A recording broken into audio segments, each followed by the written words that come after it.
আজকে ভাইয়ের সাথে সম্পর্ক নষ্ট হয়ে যাচ্ছে। ভাই বোনের সাথে সম্পর্ক নষ্ট হয়ে যাচ্ছে, যে কারণ একটাই,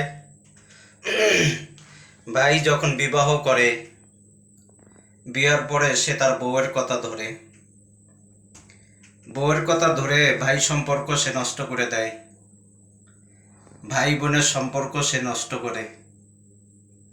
সকল ভাই বোনের সাথে সে সম্পর্ক নষ্ট করে সে মনে করে তার শ্বশুর এবং শাশুড়ি, শালা এবং সম্বন্ধী, যে তারাই তার আপনজন। আসলে তারা কোনোদিন আপন হইতে পারে না। ভাইকে আপনি যতই দুশ্মন ভাবেন, বোনকে আপনি যতই দুশ্মন ভাবেন, আপনার বিপদের সময় আপনার ভাই এবং আপনার বোন তারাই কিন্তু আগে এগিয়ে আসবে। শ্বশুর এবং শাশুড়ি, শালা এবং সম্বন্ধী, তারা সবাই পরে আসবে।